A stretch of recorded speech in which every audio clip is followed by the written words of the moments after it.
You know what a millionaire looks like. You've seen the watch, the truck, the vacation photos captioned with one word. You already know the costume. But on a Tuesday morning at 7:04, standing in your kitchen with coffee still too hot to drink, you open the brokerage app and the number reads $1,214. You are 34 years old.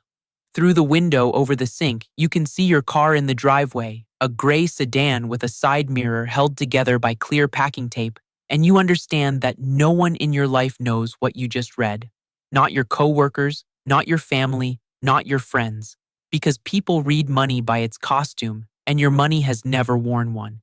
It moved quietly, automatically, in the background of your life while everyone made their assumptions. There are 6 signs of a life like this. Sign 1, the gap nobody can see. The comment comes on a Thursday by the coffee machine at work. Kevin from the accounts team, who just moved into the new building downtown with the gym on the 4th floor, looks out at the parking lot and grins at your car. When are you finally going to put that thing out of its misery, he asks. And a couple of people laugh, and the laugh is friendly, and it lands somewhere just under your ribs anyway. Not offense exactly, just a small flare of something old. The animal part of you that wants to be seen accurately. You smile. You say the car runs fine. You don't say anything else. Here's the part nobody explains about wealth. The only money other people can see is the money that's already gone. The truck in the driveway, the rooftop gym, the watch, every visible signal of wealth is a receipt, a record of dollars that left. What stayed is invisible by definition. Net worth doesn't have a costume. It doesn't idle at a stoplight or catch light at a dinner party. It sits in accounts with boring names, doing nothing anyone can photograph. So the world runs its eyes over your taped mirror and your 7-year-old phone and files you gently and completely under struggling. The assumption isn't cruel. It's just the only math the eyes can do. What the eyes can't do is measure a gap. And the gap is the whole machine. The space between what comes in and what goes out. The margin that everything else is built from. Yours started small. 23 years old, a $41,200 salary, and a decision that felt almost embarrassingly modest. Live on less than the paycheck, every paycheck, no matter what the paycheck was. The gap was $300 a month back then. It grew when the salary grew, because you made a rule before the first raise ever arrived. The raise goes to the gap first and the life second, and the rule held through 5 raises and 2 job changes, not because you're made of sterner stuff than anyone else, but because you never gave yourself a vote. Nobody clapped for it. Nobody claps for it now. Currently, more than half of Americans couldn't cover a surprise $1,000 expense without borrowing to do it. You could absorb that expense hundreds of times over, and the people laughing by the coffee machine would never suspect it because absorbing an expense doesn't look like anything. It just looks like Tuesday. Kevin tells you about the new place while the coffee brews. It's $2,340 a month, which he mentions the way people mention a marathon time. And honestly, the building sounds nice. The light, the gym, the walkability. He's not wrong to want what he wants. You just want something different, and yours doesn't photograph well. You carry your mug back to your desk past the window where your car sits in the 3rd row, tape catching the morning sun, and something in your shoulders lets go by a degree you'd never be able to prove. That evening, a notification you barely register moves $850 from checking into an account named, with no irony at all, Savings 2. It doesn't feel like a win exactly. It feels like a door latching, somewhere down a hallway, in a house nobody else has been inside, which raises a question you stopped asking out loud a long time ago. If the gap is the entire engine, what actually decides how wide it gets? How much you earn, or how you've learned to read a price tag? Sign 2, you price things in hours. The text comes on a Tuesday afternoon, a photo from Marcus, your closest friend since the warehouse job years ago. It's taken from the driver's seat at a dealership, a Ram 1500 in pewter gray, dash lit up like a cockpit, and under it the message, they said, "I'm approved." The payment is $819 a month for 84 months. Your thumb hovers over the reply box and something in your chest tightens and releases, like a hand testing a rope. You know this moment from the inside because at 25, you sat in a seat exactly like that one, smelling that same new vinyl smell, holding a folder with your name printed on the tab. The salesman kept saying the monthly number and never the whole number, and the monthly number sounded like a phone bill. You walked out that day, barely, and you've never fully forgotten how close it was. That's the whole design. A price is a wall, but a payment is a door, and doors are for walking through. Somewhere in the years since, you started doing a different kind of math. You take your pay after taxes, divide by the hours you actually work, and you get the true exchange rate of your life. For you back then, about $25 an hour. Then you price things in hours instead of dollars. Currently, the average new car payment in this country is $770 a month, which at $25 an hour after tax is 31 hours. Nearly a full week of your one life every month, for the length of a presidential administration, for the costume of prosperity. Your car payment is zero. It has been zero for 6 years. Your zero stopped feeling like a sacrifice a long time ago. It just feels like Tuesday. That's not an argument you'd ever say to Marcus. He works hard, harder than most people you know. Doubles when they're offered, holidays when they're not. And the truck is the first thing in years that's made his voice sound like that, bright and young and certain. So you type back that it's a beautiful machine, because it is, and you ask what he's naming it, and he sends back 3 crying, laughing faces. You don't bring up the math. Not superiority exactly, just a private awareness that the two of you walked up to the same door and only one of you walked through it, and neither of you can see what the other one sees. Saturday morning, you take your own car in for an oil change, $83 and change, and the guy at the counter tells you the tape on the mirror is holding up better than most actual mirrors. You have to lift the driver's door slightly by the handle to get it to latch. A hip check you've done so many times, it's basically a signature. The car is worth maybe $6,000. It carries you to work with a 7-figure secret in the glove box of your life, and nobody claps for it, and it doesn't need them to. But our math only works on the money that asks permission, the purchases you stand in front of and consider. Which leaves a quieter question. What about the money that never asks at all? Sign 3. Nothing leaves without a name. You find yourself awake on a Sunday at 12:20 a.m., laptop open at the kitchen table, doing the thing you do every January and July, reading every line of 2 months of statements out loud under your breath like a roll call. The house is dark except for the screen. The refrigerator hums, cycles off, hums again. It's a ritual you started years ago, the first time you actually added up the recurring charges, the streaming, the apps, the forgotten trial that had quietly become a subscription with seniority, drawing a salary for work it stopped doing in 2019. The total that night made your face go warm in an empty room. You remember sitting very still with it, the way you'd sit with any small betrayal, before you understood that no one had betrayed you at all. You weren't careless. This is the part that took you years to believe. When researchers asked people to estimate their monthly subscription spending, the average guess was $86. The average reality was $219, 2.5 times what people believed, leaking out quietly, automatically, in the background of their lives. That gap isn't a character flaw shared by an entire country. It's architecture. The charges are small, they're spread across cards, they renew on different days, and the entire system is engineered so that noticing requires effort and not noticing requires nothing.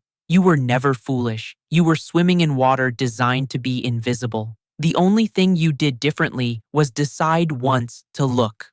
At work that week, you end up in a budget meeting across the table from Elaine, from finance, who is somewhere north of 55 and wears the same steel watch every day, the kind with a small blue stone set into the crown. You've always quietly assumed the watch means Elaine lives the way the watch suggests. The good building, the lease cycle, the whole visible life.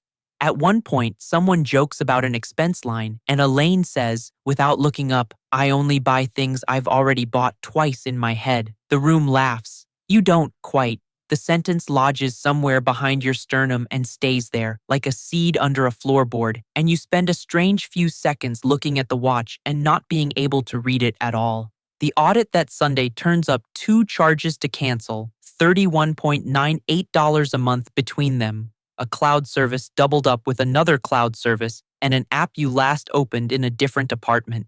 You cancel them at 12:41 and close the laptop. It doesn't feel like a win. It feels like finding a slow leak in a tire. Mildly satisfying, faintly embarrassing, mostly just maintenance. No one will ever know it happened.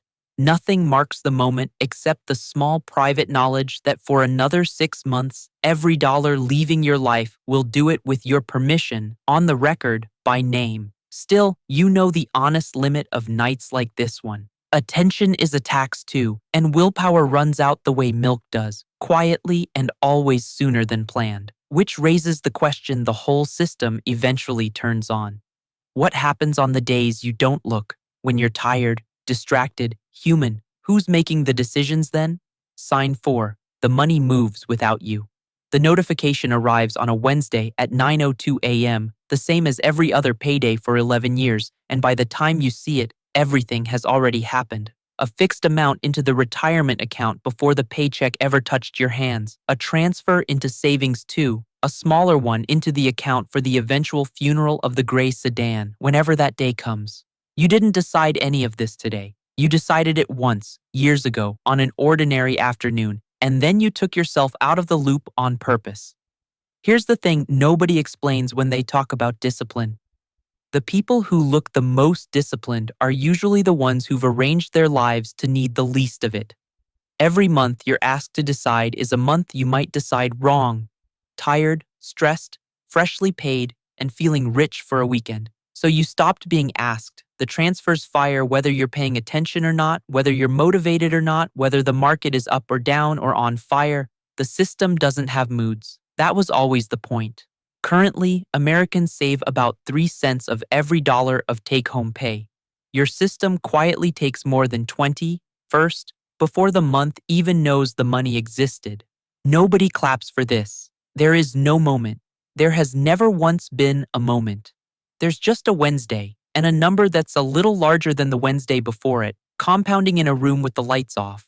At lunch that day, Kevin is telling the table about his tax refund, already spoken for, and then he says the thing he always says, half joke and half confession. I make decent money, man. I genuinely could not tell you where it goes. And here's what matters. Kevin is smart. He can build a pivot table that would make you weep. The disappearing isn't a math problem. It's that no one ever showed him the trick of paying the future first and letting the present fight over the remainder, and the world profits too much from the oversight to correct it. You could say something. The sentence is right there, one breath away. You don't bring it up. That evening, because your review came with a 4% raise, you log in and raise the payday transfer by $80. This is the other half of the trick, the half that guards against the softest and most reasonable enemy there is, the slow, unnoticed upgrading of ordinary life.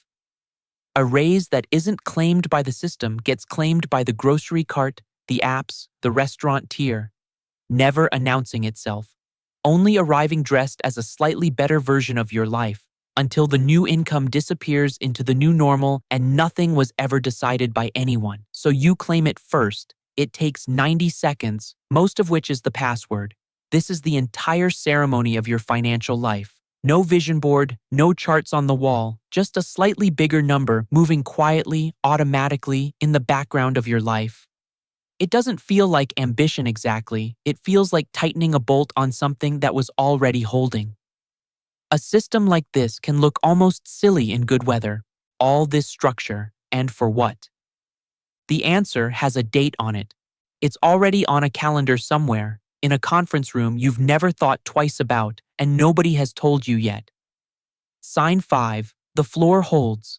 The invite lands on a Thursday at 9:40 a.m., a 15-minute meeting with HR and a director you've met twice, no agenda, and your stomach knows before you do. It's the whole division. Restructuring. Effective the 15th, 6 weeks of severance. A folder with your name printed on the tab. You walk out at 10:05 into weather that has no idea anything happened.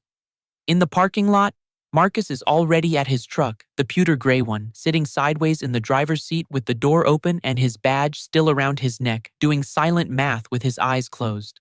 The storm is identical. Same company, same morning, same 6 weeks. The boats are not. You know his numbers roughly, the way close friends half know these things. The $819, the rent, the card that's been carrying a little more each month. His math runs out 11 days past the severance. Yours runs out in 19 months, and that's if you change nothing, cancel nothing, and the market holds still, which it won't need to. Roughly 2 out of 3 Americans say they'd be worried about covering their living expenses if their income stopped tomorrow.